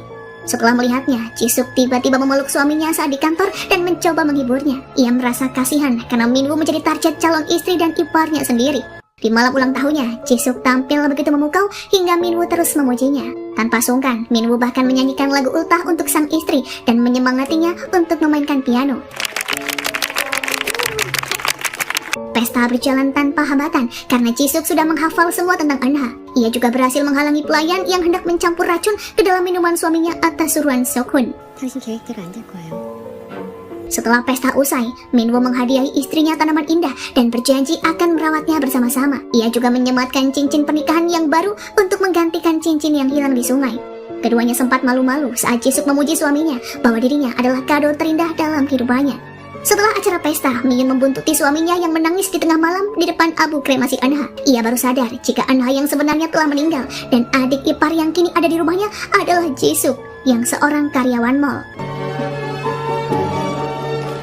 Sebelum pesta, ia sempat berbelanja dan tak sengaja melihat biodata Jisuk yang sangat mirip dengan Seo Eunha. Ia pun berlanjut memastikannya ke kedai topoki dan menemukan Jisuk serta foto keluarganya. Ia pun semakin yakin jika Eunha telah meninggal hingga ingatannya kembali mengarah ketika gadis itu tenggelam karena perbuatannya. Ternyata Mionlah yang telah melenyapkan Eunha. Di acara penyambutan kala itu, Mion menyuruh seorang pelayan untuk mencampurkan obat ke dalam wine hingga Eunha terhuyung ke dalam kolam. Di saat itu juga, Minwoo nyaris tak sadarkan diri setelah ikut meminum wine darinya. Hari-hari yang dilalui Mion ternyata memburuk, ditambah lagi dengan kondisi kehamilannya yang ternyata palsu. Selain memberi kejutan buruk soal kehamilannya, Mion juga memperingatkan suaminya mengenai foto kemesraannya dengan Eunha. Ia rupanya tahu jika kalung berlian tersebut adalah milik mendiang Eunha, bukan untuk dirinya. Kini Mion yang semula menurut pada suaminya mulai berani menggertak dan menegaskan ia tak akan pernah mempercayai suaminya lagi. Mion juga meletakkan foto Jisuk bersama keluarganya di kamar Minwoo. Namun sang adik ternyata mengabaikannya. 부모 가족 사진이니까. Sebelum istrinya berbuat lebih jauh, Sukhun memerintahkan pada Byul Tae untuk menyelidikinya. Diam-diam Mion mendatangi Yong Tae, mantan pegawai yang pernah memantau CCTV rumahnya. Di hadapan Mion, Yong Tae mengaku bahwa ia telah menghapus semua salinan video ketika Eunha terjatuh ke dalam kolam. Namun ternyata Yong Tae masih menyimpannya demi bisa tetap memeras Mion. Setelah mengalami kecelakaan akibat tabrak lari oleh para rentenir, Yong Tae akhirnya mengaku pada Sukhun bahwa ia masih menyimpan video itu. Hingga Sukhun kini benar-benar merasa hancur setelah mengetahui kenyataan bahwa penyebab kematian Eunha adalah karena ulah istrinya. Sebelumnya, ia memandangi foto kebersamaannya dengan Eunha saat wisuda dan foto pernikahan Minwoo dengan Jisuk dan berandai-andai bila ia dan Eunha akan bahagia selamanya. Namun, kenyataannya hal itu tak akan pernah terjadi. Sementara itu, Mion yang merasa frustasi pasca kehilangan calon bayinya meminta ayah untuk menghadiahkan padanya jabatan direktur di kantor. Ia berjanji akan bekerja dengan sangat baik. Tak jauh berbeda, ternyata ayah pun memberikan wewenang pada menantunya untuk menjadi direktur kafe yang penjualannya mulai surut. Jisuk begitu optimis dan mempertaruhkan hampir seluruh sahamnya untuk memperbaharui manajemen kafe. 가전재단을 설립해 수익의 10%를 기부할 계획입니다. Selama di kantor, perlahan namun pasti, Mion ingin menguak identitas Jisuk dengan mengundang karyawan butik teman-temannya. Para karyawan teman Jisuk pun keceplosan dan menjelaskan adanya kemiripan antara Eunha dengan temannya yang telah meninggal. Namun berkat kecerdikannya, Jisuk mampu memainkan perannya dengan baik hingga para karyawan benar-benar meyakini bahwa keduanya hanyalah mirip namun berbeda nasib. Di lain sisi, keluarga Jisuk baru saja pindah ke sebuah kedai yang lebih luas untuk memulai usaha. Terlebih Jisuk kini telah menjamin perekonomian dan kesehatan mereka. Sesekali Jisuk memantau dari kejauhan dan adiknya mengabarkan mengenai perkembangan kesehatan sang ibu. 그냥 계속 치료받으면 완치될 수 있대. 정말? Sementara itu, Minwoo yang perasaannya semakin dalam pada istrinya berusaha untuk membuatnya bahagia dengan memborong aneka pakaian dan berniat melamarnya sungguhan, bukan pernikahan palsu. Sebelum tidur, keduanya pun sepakat untuk menghapus kontrak awal pernikahan mereka. Di antaranya, menghapus larangan saling menyentuh dan mengizinkan untuk saling peduli satu sama lain. Ia begitu antusias mengajak istrinya untuk terlelap di ranjang yang sama. Keesokan harinya, Minwoo dan para staf mengadakan perjalanan bisnis di sebuah daerah perbukitan. Ia sengaja ingin berdua saja dengan Jisuk di mobil pribadinya tanpa ada yang mengganggu. Begitu tiba di villa, Minwoo bahkan tak segan memuji istrinya di hadapan semua karyawan, hingga ia bertindak seperti chef demi membahagiakan sang istri. Keduanya beralih berjalan-jalan ke tepi sungai yang indah dan Jisuk mulai membantu Minwoo untuk menyembuhkan traumanya terhadap air. Minwoo mengungkapkan perasaannya pada Jisuk lalu merobek perjanjian pernikahannya dan meminta agar hubungan ini dimulai dari awal sebagai suami istri sungguhan, bukan pernikahan atas dasar bisnis. Di tengah kebahagiaan keduanya, Minyeon tiba-tiba datang berkunjung. Belum sempat Minyeon mengutarakan maksudnya, ia langsung mendapatkan telepon dari suaminya dengan nada ancaman akan diceraikan jika Minyeon berani melangkah lebih jauh. Ia pun akhirnya mengurungkan niatannya dan kembali ke Seoul serta membiarkan adik dan iparnya berduaan. 정말 형님한테 전화 안 해봐도 될까요? Selama di villa, Minwoo dan Jisuk selalu tampil begitu mesra dimanapun. Bahkan di malam harinya, Minwoo yang tak pernah tidur di lantai bersedia melakukannya demi sang istri. Saat Jisuk terlelap, ia mengecup keningnya dan menyelipkan rambutnya ke belakang telinga. Keesokan paginya, Minwoo mengalami gangguan pencernaan hingga Jisuk dengan cepat mengobatinya dengan metode akupuntur. 어때요? 좀 괜찮으셨어요? Saat mereka kembali ke Seoul, Minyeon melanjutkan rencananya untuk mempertemukan mereka di sebuah kedai kopi. Kedai tersebut adalah milik Eunha yang diserahkan kepada keluarga Jisuk. Walau sedikit canggung, namun Jisuk berhasil mengendalikan diri agar identitasnya tidak terbongkar. Ji-hyuk pun berhasil meyakinkan pada ayahnya bahwa yang datang adalah Nona Eunha, putri calon presiden, sekaligus menantu SC Group, pemilik kedai tempat mereka bekerja. Ji-hyuk pun teringat akan janji kakaknya bahwa sang kakak akan kembali ke rumah dengan identitasnya sebagai Jisuk. 그랬지. Dari buku harian Eunha, Jisuk menemukan informasi dari pengacara bahwa Eunha telah merencanakan bercerai dengan Minwoo setelah ayahnya terpilih menjadi presiden. Merasa waktu bersama Minwoo tak akan lama lagi, Jisuk membuat list harapan yang ia ingin lakukan sebelum berpisah. Mulai dari memberi hadiah pada para karyawan di rumah hingga berlatih biola dengan suaminya. Minwoo pun begitu antusias dan mendekap Jisuk dari arah belakang sembari memainkan sebuah lagu indah. Keesokan harinya, keluarga Presiden Choi menghadiri pertemuan pers menjelang pemilihan presiden. Bagi Minyeon, ini adalah saat yang tepat untuk menjatuhkan Jisuk. Ia pun memanipulasi teks pidato adik iparnya di panggung hingga gadis itu sangat gugup. Namun pada akhirnya, ia justru menceritakan kisah masa kecilnya bersama ayahnya yang miskin. Sebagai gertakan bagi istrinya, Sukun menyelipkan potongan video sebelum Eunha tenggelam hingga Minyeon tak bisa berkutik. 그게 뭐지? Kebencian Sukun pada keluarga Choi bukanlah tanpa alasan. Ia sengaja ingin menghancurkannya karena memiliki dendam atas kecelakaan yang diderita ayahnya akibat ketidakadilan SC Group. Para rentenir yang berniat menghancurkan Jisuk hampir saja mengacau di acara pers. Namun mereka berhasil ditangkap oleh Sukun dan akan dikubur hidup-hidup. Setelah acara pers usai, Jisuk berlarian ke rumah sakit karena khawatir akan keadaan suaminya yang dikabarkan kecelakaan. Ia mengira jika Sukun berniat mencelakai Minwoo, padahal yang akan dilenyapkan adalah para rentenir. Saking khawatirnya, Jisuk berulang kali mengucapkan bahwa ia sangat mencintai Minwoo dan takut kehilangannya. Ia pun berjanji akan menyambutnya nanti malam setelah suaminya selesai rapat. 사랑한다. Pada sebuah rapat penting, Minwoo menemukan dokumen tentang identitas Jisuk yang hampir saja dibuang pasca istrinya kedapatan menyelinap membuka berangkasnya. Tertera bahwa pemilik sidik jari tersebut adalah Byung Jisuk, seorang karyawan SG Mall, bukan Seo Eunha. Betapa terkejutnya Minwoo atas kebohongan istrinya. Ia sampai mengalami sakit kepala hebat hingga nyaris terhuyung di jalanan. Minwoo memilih menenangkan diri di hotel dan tak pulang selama berhari-hari. Awalnya ia memastikan berita tentang kematian Jisuk yang diduga kuat sebagai aksi bundir karena terlilit hutang ratusan juta. 절벽까지 차를 몰고 가서 자살을 했다. Beralih ke kedai kopi tempat keluarga Jisuk bekerja, Ji-hyuk menghampirinya dan menegaskan bahwa ia berjanji tak akan mengganggu istrinya lagi. Namun, tak lagi marah, Minwoo justru menguatkan padanya karena pasti berat menerima sandiwara yang dilakukan kakaknya. Semalaman, Jisuk pun cemas menanti suaminya yang tidak kunjung pulang. Ia sempat menuduh Sukun yang telah menyembunyikan Minwoo. Namun, pria itu mengelak dan berkata tak tahu di manakah keberadaan Minwoo. Pagi harinya saat di kantor, Minwoo begitu dingin terhadap Jisuk dan menyuruhnya untuk keluar dari ruangan. 지금 얘기할 기분 아니니까 나가라고요. Setelah Jisuk mengetahui dari adiknya bahwa Minwoo telah tahu semuanya, ia pun segera bergerak ke hotel tempat suaminya menenangkan diri. Dalam keadaan mabuk, Minwoo menyalahkan Jisuk yang tega membohonginya hanya demi uang. Jisuk tak mampu mengelak dan hanya bisa meminta maaf dan ingin segera mengakhiri semua ini karena tak ia mau membuat suaminya menderita. 선택의 여지가 없었다는 변명. Jisuk meminta agar Minwoo segera pulang karena ayah akan mengadakan pelantikan Minwoo sebagai presiden direktur pengganti sang ayah. Tindakan ayah yang tiba-tiba menunjuk Minwoo sebagai penerus bukanlah tanpa alasan. Beberapa hari terakhir, ayah mendapatkan teror berisi video rekaman Minyeon yang membiarkan Eunha tenggelam. Pelaku teror tersebut adalah Sukun yang menuliskan pesan agar ayah segera melantik Minwoo dengan ancaman akan menyebarkan video tersebut. Ia berencana akan melenyapkan Minwoo di acara pelantikan. Di meja bar, Minwoo benar-benar kecewa dan berteriak pada Minyeon mengapa ia harus membongkar semua tentang istrinya di saat ia mulai bahagia dengan pernikahan ini. 나한테 왜 말한 거야, 누나? 왜? Sementara itu, rentenir yang merasa terhimpit di bawah ancaman Sukun yang menguburnya kini mulai bernegosiasi asalkan ia dilepaskan. Ia berjanji tak akan membuka rahasia Jisuk serta kematian Jung Tae. Ia pun sepakat untuk membantu Sukun, namun rentenir juga menjilat pada Mion demi mencari perlindungan lain. 하죠. 6대4. Sebelum acara pelantikan, Jisuk mencari cara agar suaminya batal dilantik sebagai presdir. Karena itu artinya, ia akan segera lenyap di tangan Sukun. Ia pun memperingatkan pada Minwoo, namun sang suami tak menghiraukannya, karena hal itu adalah cita-citanya sedari kecil.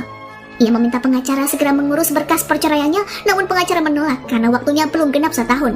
Ia pun beralih membujuk Dewan So dengan alasan mereka tak bahagia atas pernikahan ini. Di sela-sela acara pesta, anggota Dewan Seo bertemu secara empat mata dengan besanya dan mendesak agar Presdir Choi mengurungkan pelantikan ini dengan alasan kejiwaannya yang tidak stabil. Ia memilih putrinya diceraikan saja jika Presdir Choi tetap kukuh melantik putranya tanpa pertimbangan. Sebelum pidato dimulai, Minwoo dan Jisuk ditunjuk untuk maju dengan memainkan musik klasik di atas panggung. Minwoo begitu datar memainkan biola, sementara Jisuk meneteskan air mata ketika sedang memainkan piano. Keduanya sama-sama terlihat asing satu sama lain. Dalam pidatonya, Presdir Choi menegaskan bahwa ia tak serta-merta menunjuk putranya sebagai penerus tanpa kredibilitas, sehingga hari ini ia tidak melantiknya secara langsung dengan berbagai pertimbangan. Hal itu pun membuat Minwoo tersinggung dan menyalahkan Jisuk. Beralih pada Jisuk yang maju ke podium dan mengumumkan bahwa ia akan menyerahkan seluruh sahamnya untuk mendirikan yayasan amal bagi pendidikan anak kurang mampu serta pengobatan lansia. Sontak para hadirin benar-benar terkejut mendengarnya. Belum selesai berpidato, tiba-tiba lampu panggung runtuh begitu saja tepat di atas podium. Beruntungnya, Minwoo bergerak cepat melindungi istrinya yang nyaris saja tertimpa lampu. Sepulang dari acara, Jisuk mengajukan perceraian lantaran bila pernikahan ini dipertahankan akan sangat mencekam keselamatannya dan Minwoo. Ia lantas mengancam Sukun bahwa dirinya akan keluar dari rumah ini serta menendang Sukun agar bisa keluar bersama-sama dan menghentikan semua kejahatannya. Namun Sukun mengancam akan menghalangi Jisuk mengambil saham Eunha demi mendirikan yayasan amal. 당신 같은 사람들 도와준다고 세상은 안 바뀌어. Keesokan harinya, Jisuk menceritakan kepada seluruh anggota keluarga bahwa ia akan segera bercerai lantaran tak pernah mencintai Minwoo dan tak nyaman hidup serumah dengan mantan kekasihnya yang tak lain adalah kakak ipar. Ia bahkan menunjukkan bukti foto kebersamaannya dengan Sukun, hingga ibu pun mengamuk. Ia bahkan menghina Sukun yang sedari awal tak layak menjadi menantunya karena berasal dari kalangan bawah. 제가 이미 내 손으로 끊었어. Berbeda dengan ibu, ayah justru berusaha meredam keinginan sang menantu karena tak rela jika putri calon presiden bercerai dengan putranya. Ia terus saja membela Eunha, namun menyudutkan Sukun yang tak pernah mencintai putrinya. Meski telah terbukti berselingkuh, Mion malah melawan ibunya dan tak ingin mengajukan cerai karena sangat mencintai suaminya. Saat ini, Jisuk dan Minwoo mulai mendatangi konsultan pernikahan untuk bermediasi sebelum melangkah ke pengadilan. Keduanya melontarkan alasan yang dibuat-buat, padahal sebenarnya masih saling mencintai. Jisuk berdalih bahwa suaminya terlalu perfeksionis yang membuatnya tak nyaman, sementara Minwoo beralasan jika istrinya terlalu ramah dan suka tebar pesona pada pria. Mion yang memiliki hobi menembak, mengajak serta adik dan suaminya untuk berburu di hutan. Di waktu yang bersamaan, ternyata Jisuk mulai dijegal oleh Sukun, hingga ia diperiksa oleh kejaksaan dalam rencananya untuk mendirikan yayasan amal. Begitu mengetahui jika sang suami sedang berburu, Jisuk pun segera mendatanginya karena khawatir suaminya dalam bahaya. Ia sempat mendapatkan ancaman tembakan dari Mion yang saat itu merasa geram padanya karena berpura-pura menikahi adiknya dan membuat kekacauan di keluarganya. Namun Mion akhirnya melepaskannya karena Jisuk datang untuk menyelamatkan Minwoo. Ternyata benar, dari balik pepohonan, Sukun berniat membidik Minwoo dengan senapannya hingga Jisuk langsung bergerak menyelamatkannya. Beruntungnya, peluru hanya menggores dan tak sampai menembus kulit Minwoo. Di saat adiknya siuman, Mion menangis dan terus meminta maaf karena telah mengajak Minwoo berburu.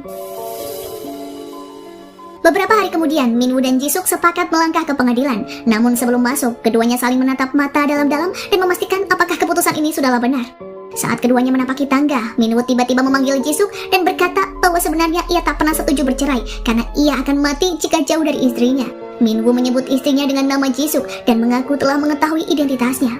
Minwoo mengungkapkan perasaan cintanya dan lantas mengecup bibir Jisuk di tangga pengadilan, tak peduli meskipun semua orang melihatnya. Keduanya membatalkan langkahnya untuk masuk ke pengadilan dan pulang dalam keadaan damai. Setelahnya, Jisuk menceritakan semua yang ia alami selama ini. Minwoo pun bersedia menerimanya apa adanya dan bahkan ingin memperbarui pernikahannya dengan sang istri atas nama Jisuk. Jisuk pun tak langsung setuju. Ia menyarankan untuk tetap bercerai demi mengurai masalah. Namun Minwoo berusaha menenangkan dan ingin menjelaskan pada ayah bahwa Sukun adalah orang jahat yang berencana melenyapkannya di perburuan. Saat keduanya hendak menuju ke ruang kerja ayah, Mion menghentikannya dan berjanji akan membuat suaminya menyerahkan diri. 무슨 얘기 하려는지. 뭐? Keesokan harinya, Minwoo memasuki ruangan kantor Sukun tanpa izin dan langsung memukuli wajahnya. Ia pun begitu emosi, namun Sukun tanpa beban begitu datar menanggapi karena Minwoo tak punya bukti untuk menyeretnya ke penjara. Ia bahkan mengejek Minwoo yang berhasil dipermainkan oleh seorang wanita yang kini menjadi istrinya. 선전포고 하러 온 건가? Sementara itu, Mion dan Jisuk bertemu untuk membahas suaminya masing-masing. Keduanya saling membela pasangannya. Jisuk membela Minwoo sebagai korban penembakan, sementara Mion tetap membela Sukun karena ia sangat mencintainya apapun yang terjadi. Bahkan saat Jisuk menegaskan bahwa Sukun berencana melenyapkan Minwoo sebelum mereka menikah, Mion tetap pada pendiriannya. Ia justru terus menyalahkan Jisuk karena hadir dalam keluarganya dan membuat kekacauan. Mion sangat membenci suaminya, namun ia tak bisa berkutik karena rasa cinta. Setelah memakinya, ia pun berhasil luluh kembali dan tak mengiyakan permintaan ayahnya agar segera bercerai. Mion beralih fokus untuk menghancurkan keluarga Jisuk. Ia bahkan memperingatkan Ji-hyuk yang mana akan membuat Jisuk menyesal karena wanita itu bisa tersenyum sementara keluarganya jungkir balik semenjak kehadiran Jisuk. Melalui rentenir, ia mengulik semua informasi terkait pengobatan ibu dan ayah Jisuk dan bersiap untuk membalas sakit hatinya. Hubungan Jisuk dan Minwoo semakin dekat. Bahkan Minwoo telah memompa keberanian untuk menampakkan diri di hadapan mertuanya. Ia membelikan berbagai hadiah dan bahkan membelikan mereka satu unit rumah mewah untuk ditempati. 좁지 않습니까? 나도 들어가서 살아야 되는데. Jisuk berusaha menyelidiki tentang pemburu yang menembakkan pelurunya pada Minwoo, namun ia mengaku bahwa itu adalah sebuah kecelakaan. Sang pemburu memanfaatkan kesempatan ini dan mulai memeras Sukun. Tak tinggal diam, Sukun berusaha mencari cara untuk melenyapkannya seperti target yang sudah-sudah. 더 이런 짓 벌이면 그때 죽여. Di tengah-tengah kebahagiaannya, Jisuk mendapat kabar bahwa ibunya mengalami kondisi yang semakin parah dan sulit untuk diobati. Padahal Jisuk bersiap memberikan cincin berlian impian sang ibu. Namun kini sang ibu telah meregang nyawa. Pelakunya tak lain adalah Mion yang memberikan perintah pada seorang rentenir. Ia berhasil mencari kelemahan ibunya dan mencampurkan makanan yang dilarang untuk dikonsumsi dan mencampurkannya ke dalam minuman hingga memicu kerusakan organ. Jisuk menangis sejadi-jadinya di hadapan sang ibu yang kini telah menghembuskan nafas terakhir. 이렇게 가면 안 되는데. Pasca pemakaman ibunya, Jisuk dan keluarganya menanam pohon sakura di bukit. Tak kuasa menahan kesedihan, Jisuk menahan isak tangis sembari memeluk cincin yang ingin ia hadiahkan pada mendiang ibunya. Begitu sampai di rumah, Minwoo berusaha untuk terus menghibur istrinya dengan melakukan berbagai hal seperti menanam tanaman di kamarnya. 넓은 곳에서도 잘 자라겠죠?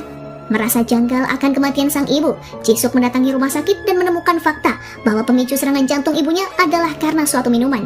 Ji-hyuk memberitahukan pada kakaknya bahwa Mion tempo hari mengancamnya dan menyimpulkan bahwa pelakunya pasti adalah Mion. 최미야.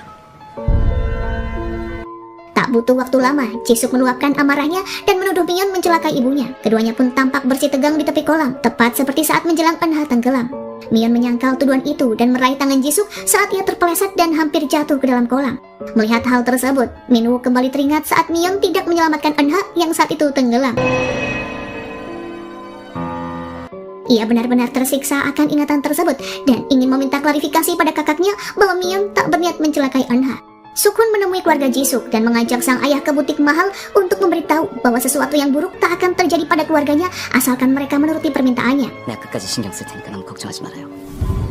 Berita keretakan rumah tangga Sukun dan Mion telah ramai menyebar di artikel sosial media hingga mereka menjadi buah bibir di kantor. 같은 내용으로 제목만 슬쩍 바꿔서 기사를 아주 도배를 했네요. Untuk menghalangi perpisahan ini, Sukun telah memegang kunci rahasia istrinya dari para rentenir bahwa Mion sudah mencelakai ibu Eunha. Kini istrinya pun tak bisa berkutik dan mengurungkan niatannya menggugat cerai. Mion berjanji akan terus membela Sukun di hadapan adiknya. Saat skandal tentang kehidupan pribadi mereka terbongkar, kedua pasangan itu memutuskan untuk menghabiskan beberapa hari di villa dan menikmati liburan musim panas. Mereka sepakat untuk membuat kesan seolah hubungan keluarga mereka harmonis dan baik-baik saja demi kepentingan politik. 기자들 오면 화목한 척 해야 되는데. Sukun memulai rencananya untuk mengajak adik dan iparnya untuk sekedar minum anggur dan mengobrol ringan. Ternyata ia telah mencampurkan obat tidur dalam minuman tersebut. Setelah Jisuk tak sadarkan diri, Sukun menggendongnya ke kamar dan mengucapkan selamat tinggal padanya. Sementara Minwoo dipukul sebilah kayu oleh Byul Tae hingga ia pingsan dan dibaringkan di atas sebuah perahu di tengah-tengah danau.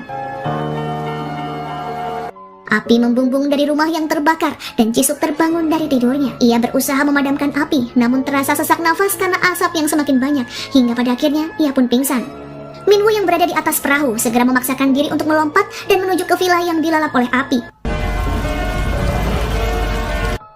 Setelah berhasil melawan fobianya, Minwoo keluar dari danau dan berlari menuju ke dalam villa untuk menyelamatkan Jisuk. Ia pun menggendong istrinya yang pingsan dan Minwoo membawanya ke hamparan luar villa yang aman dari kobaran api. Namun tak lama setelahnya, ia pun tak sadarkan diri sembari memegang tangannya. Begitu Jisuk terbangun, Minwo sangat terkejut karena tak lagi melihat sang istri. Namun ia hanya menemukan secari kain putih milik Jisuk yang berlumuran darah. Saat di rumah, ia benar-benar merasa kehilangan dan terus mencari cara untuk menemukan Jisuk yang menghilang. Ia pun mendatangi kafe tempat keluarga Jisuk bekerja, namun kafe tersebut telah dijual. Sementara Ji-hyuk dan ayahnya kini bersembunyi di tempat yang aman, sembari menanti Jisuk kembali dengan identitasnya. 우리 누나 계획 미리 알려줬잖아요. Sebagai jaksa, Suk-hun menawarkan diri untuk menjadi pengacaranya. Namun Min-woo menolak dengan tegas dan akan menyelesaikan masalah ini sendiri, serta mengungkap dalang utama yang membakar villa tersebut. Min-woo dan Suk-hun terlibat ketegangan dan saling serang satu sama lain. Min-woo naik darah lantaran tindakan kakak iparnya itu sudah terlampau jauh.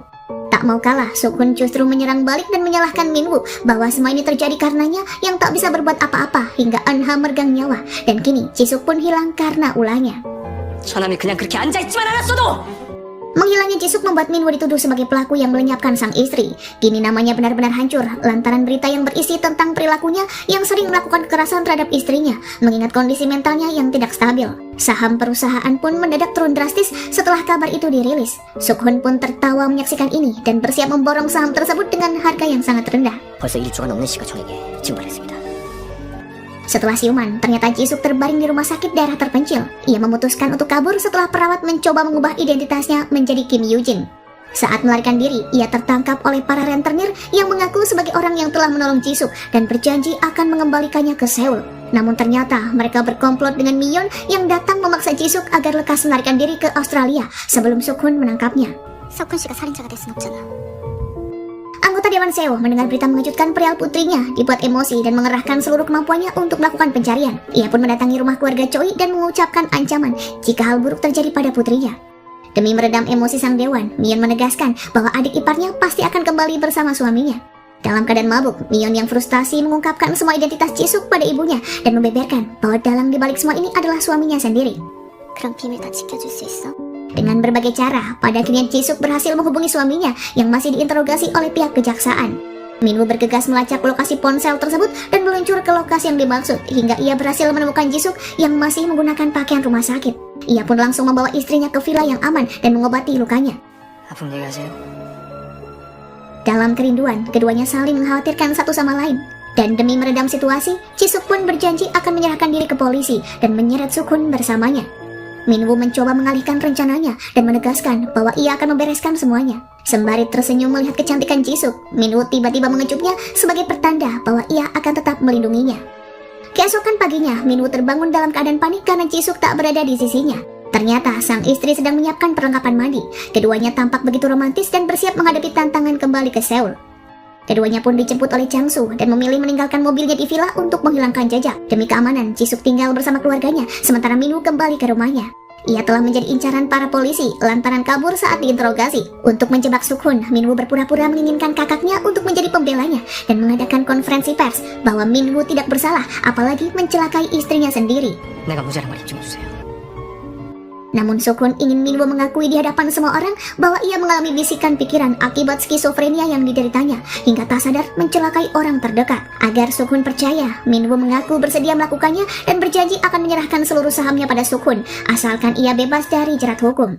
Namun ternyata saat di hadapan pers, Min-woo justru mengungkapkan bahwa ia tak pernah mencelakai istrinya dan menyelamatkan Jisuk dari kebakaran yang direncanakan oleh Suk-hun. Ia berjanji akan membeberkan semua bukti kejahatan Suk-hun selama ini yang berulang kali berencana menghabisinya.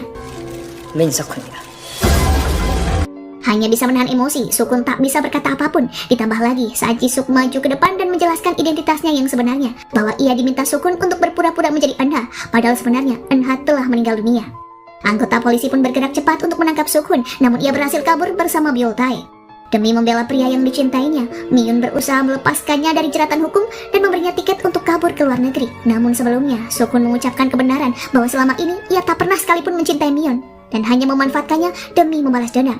난 당신을 사랑하지 않아.